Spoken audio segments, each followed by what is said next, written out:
जय हिंद, जय भारत, वंदे मातरम साथियों। मैं पूर्व सैनिक महेश चौहान एक बार फिर आपके सामने एक नई अपडेट के लिए और बड़ी अपडेट जो जंतर मंतर से निकल कर आ रही हैं और जिसकी काफ़ी वीडियो पहले से वायरल हो चुकी हैं, उसी विषय पर एक वीडियो बना रहा हूं।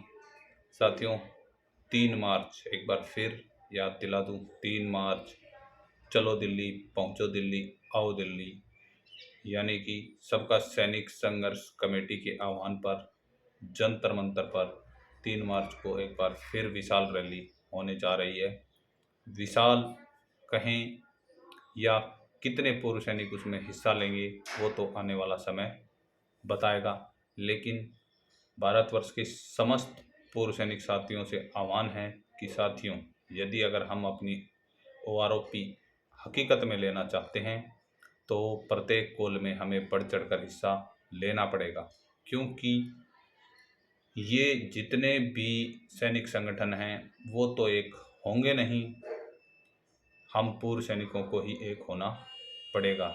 या तो इन रैलियों को हमें सफल बनाना होगा या फिर इन रैलियों के करने वाले आकाओं को एक संदेश देना होगा कि अब पूर्व सैनिक बेवकूफ़ या आपके बरगलाने में नहीं आएंगे। तो साथियों, निर्णय आपका है। एक बार फिर जंतर मंतर से आह्वान हुआ है कि 3 फरवरी आओ दिल्ली, चलो दिल्ली, पहुंचो दिल्ली, क्योंकि कहीं ना कहीं जंतर मंतर पर हर बार कोई ना कोई विवाद या विवादित वीडियो जारी होती रहती है। जैसे कि अभी एक दोबारा से विवादित वीडियो जारी हुई थी, जिसमें 95 वर्षीय प्रगट सिंह, जो पूर्व सैनिकों के बापू कहलाते हैं, उन्होंने भी अपने बेटे या छोटे भाई समान पूर्व सैनिकों पर पुष्प अर्पित किए थे और उनकी 13वीं टाइप कर कर एक वीडियो जारी की गई थी, जिससे भी पूर्व सैनिकों के समाज में काफ़ी आलोचना हुई।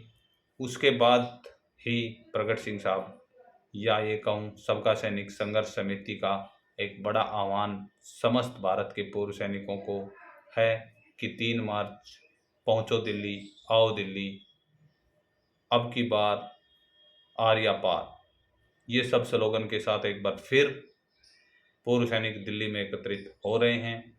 और दिल्ली में भी जितने भी सुरक्षा एजेंसियां हैं वो भी अलर्ट मोड पर हो चुकी हैं। सुरक्षा एजेंसियों के कॉल भी आने लग गए हैं।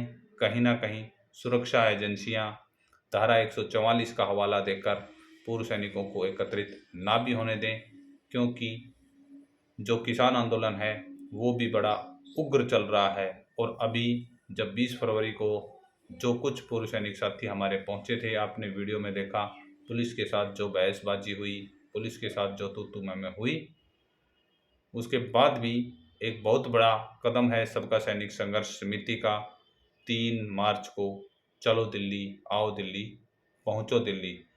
तो साथियों, पूर्व सैनिकों ने भी एक बार फिर जिस प्रकार से कोर्ट तारीख पे तारीख देता जा रहा है, उसी प्रकार से पूर्व सैनिकों ने भी ठाना है रैली पे रैली, रैली पे रैली, रैली पे रैली, क्योंकि कहीं ना कहीं अभी पूर्व सैनिकों की न्याय यात्रा पूरे देश भर में शुरू हुई थी और उस न्याय यात्रा की भी काफ़ी वीडियोएं आपने देखी थी। जगह जगह हर जिले में, आसाम, मणिपुर, नागालैंड तक में वो न्याय यात्रा अपने जिला लेवल पर पूरे देश से एक संदेश भेजा था।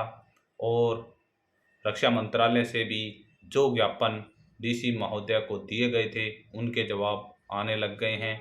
भिवानी के भी ज्ञापनों के जवाब आए हैं, जो मैंने पहले भी वीडियो डाली थी और अभी भी मैं आपको दिखाऊं तो ये देखिए, ये इतने जो ये हमारा ज्ञापन था, ये वो ज्ञापन है।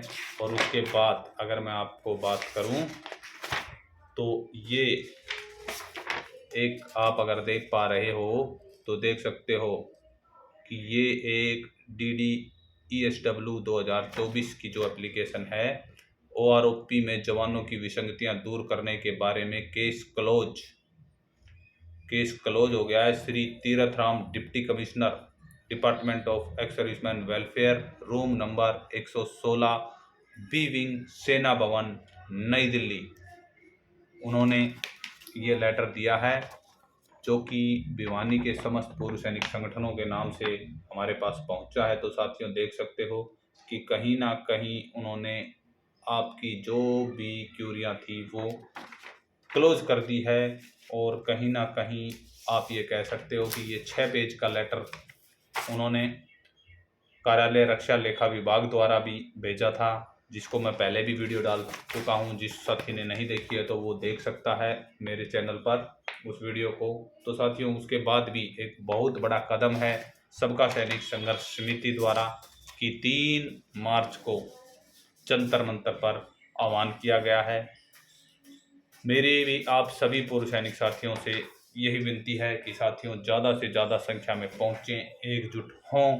अगर आप एकजुट नहीं हो सकते तो फिर OROP के खिलाफ छोड़ दें, इस आंदोलन में अपना टाइम वेस्ट ना करें, क्योंकि अब कहीं ना कहीं पूर्व सैनिक संगठन अलग अलग धड़े में बढ़ चुके हैं, वो शायद अब कभी भी एक ना हो, क्योंकि एक के बाद एक काल आती है। अभी अगर मोटा मोटा देखें तो पूर्व सैनिक संगठन 2 धड़े में बटे हुए हैं। एक दिग्गज वीरांगना महासंघ जिन्होंने अभी अभी न्याय यात्रा की थी, दूसरा सबका सैनिक संघर्ष समिति जो जंतर मंतर पर पिछले 12 महीनों से धरना दे रही है, क्योंकि वीर बहादुर जी ने अपना स्पष्ट कर दिया है कि वो कोर्ट के माध्यम से देखेंगे। दिल्ली वेटरन्स जो पहले सुरेंद्र पहलवान जी कुछ समय तक एक्टिव हुए थे, वो कहीं ना कहीं राजनीतिक विचार बना चुके हैं।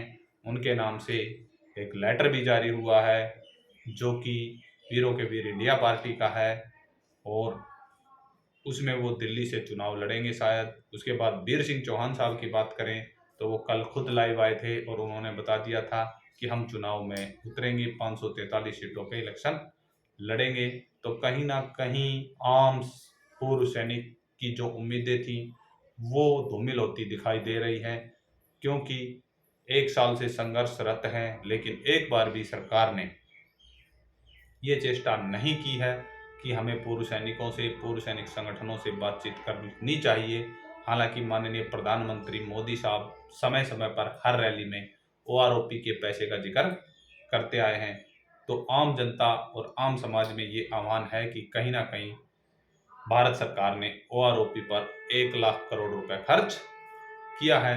तो साथियों एक बार फिर मैं आपको यही कहूँगा कि अगर जाना है तो जोश जुनून जज्बे के साथ जाना है, और उस चीज़ का भी ध्यान रखना है कि धारा 144 के अंतर्गत हम ऐसी कोई कार्रवाई ना करें जिससे किसी भी पूर्व सैनिक को कोई समस्या हो या कोई क्षति पहुंचे। संविधान के दायरे में रखकर हमें कार्रवाई करनी होगी, क्योंकि अभी देश में इलेक्शन का माहौल भी चल रहा है। तो कहीं ना कहीं उग्र प्रदर्शन को बीजेपी सरकार के खिलाफ भी जोड़ा जा सकता है। जिस प्रकार से किसान उग्रता पर आए हैं, तो इतना उग्र प्रदर्शन मेरे लिहाज से पूर्व सैनिक कभी कर भी नहीं सकते। तो उग्र प्रदर्शन छोड़कर हमें शांतिपूर्वक तरीके से अन्ना हजारे जी की तरह, गांधी जी की तरह अगर हम आंदोलन करें तो शायद सरकार हमारी बात मान ले। बाकी मैं यही कहूँगा, एकता में शक्ति है, और जब तक सरकार को हमारा वोट बैंक दिखाई नहीं देगा हम इसी प्रकार बिखरे रहेंगे। तो चाहे हम जंतर मंतर पर रैली करें, चाहे हम न्याय यात्रा निकालें, चाहे हम अन्याय यात्रा निकालें, चाहे हम रेवाड़ी में एकत्रित हों, कोई फायदा होने वाला नहीं है साथियों। 200, 400, 500 पूर्व सैनिक अगर एकत्रित हुए भी, या हजारों की संख्या में भी पूर्व सैनिक एकत्रित हुए, तो भी हमें कुछ हासिल होने वाला नहीं है। तो इस 3 मार्च की जो सबका सैनिक संघर्ष समिति का आह्वान है, बहुत ही अच्छी पहल है। 1 साल से वो लगे हुए हैं, उस पर आपकी क्या राय है? और जंतर मंतर पर बार बार जो विवादित वीडियो घटित हो रही हैं उस पर आपकी क्या राय है? उन सभी की राय कमेंट बॉक्स में अवश्य कमेंट लिखें। और साथियों मैं आपको बता दूं, ज़्यादा से ज़्यादा संख्या में जंतर मंतर पर 3 मार्च को अवश्य पहुँचें, क्योंकि हो सकता है कि अगर दिग्गज वीरांगना महासंघ की बात नहीं सुनी गई तो सबका सैनिक संघर्ष समिति की बात शायद सरकार सुन ले, और किसी की भी बात सुने, आम पूर्व सैनिक को उसका फायदा अवश्य होगा। लेकिन वो तब होगा जब आम पूर्व सैनिक अपने घरों से निकलेगा और किसी न किसी संगठन के साथ जुड़ेगा। इच्छा आपकी है कि आप किस संगठन के साथ जुड़ते हो। फौजी न्यूज़ 24 किसी एक संगठन का ना तो विरोध करता है, ना ही किसी एक संगठन का पक्षधार है। जब जब पूर्व सैनिकों की कॉल होगी तो उसे पूर्व सैनिकों तक पहुंचाने की जिम्मेवारी हम बखूबी निभाने की कोशिश करेंगे साथियों। साथ ही साथ अगर समाज का या समाज में भी कोई ऐसा कार्य होगा तो उसको भी हम अपने चैनल पर दिखाएंगे। एक बार फिर आपसे अपील है कि 3 मार्च की कॉल पर ज़्यादा से ज़्यादा संख्या में पहुंचें और इस वीडियो को प्रत्येक ग्रुप में भेजें ताकि ज़्यादा से ज़्यादा लोग 3 मार्च की कॉल के लिए जागरूक हो सकें और उन्हें पता लग सके कि हमारे कुछ पूर्व सैनिक साथी जंतर मंतर पर भी बैठे हैं और कुछ पूर्व सैनिक साथी हमारे हिस्से की लड़ाई लड़ रहे हैं। इसी के साथ जय हिंद, जय भारत, वंदे मातरम। मैं पूर्व सैनिक महेश चौहान भिवानी से। साथियों, अगर वीडियो अच्छी लगी हो तो लाइक, शेयर और कमेंट अवश्य करें और यदि चैनल अभी तक सब्सक्राइब नहीं किया है तो मेरी आपसे अपील है कि कृपया चैनल को सब्सक्राइब करें, क्योंकि आपकी ताकत ही हमारी ताकत है और आपका सहयोग ही हमारा हौसला बुलंद करता है। इसी के साथ जय हिंद, वंदे मातरम। सैनिक एकता नहीं है, फिर भी सैनिक एकता जिंदाबाद।